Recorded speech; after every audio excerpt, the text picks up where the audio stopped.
Hello বন্ধুরা, welcome back to my Rina Ganguly kitchen.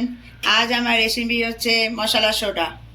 আমি এখানে একটা গ্লাস নিয়ে নিয়েছি, দুটো লেবুর টুকরো নিয়েছি, একটু পুদিনা পাতা, বিট নুন, চাট মশলা, এখানে একটু লেবু টুকরো করে নিয়েছি, আর একটা স্প্রাইট নিয়ে নিয়েছি। প্রথমে আমি গ্লাসের মধ্যে বিট নুন নিয়ে নেব, এরপর দেব চাট মশলা, এবার যে লেবুর টুকরোটা দেখিয়েছিলাম সেইটা নেব, এবার স্প্রাইট দেব।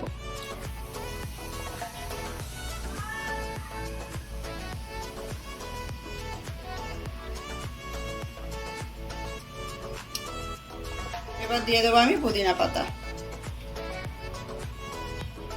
সাজানোর জন্য আমি এটা লাগিয়ে নিলাম, আর কটা আইস কিউব দিয়ে দেবো।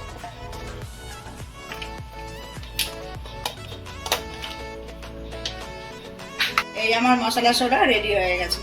বন্ধুরা, আমার আজকে রেসিপি মশলা সোডা। তোমাদের যদি এটা ভালো লাগে আমার চ্যানেলটাকে সাবস্ক্রাইব করে দিও। তোমাদের সঙ্গে আবার আমার নেক্সট ভিডিও দেখা হবে। টাটা।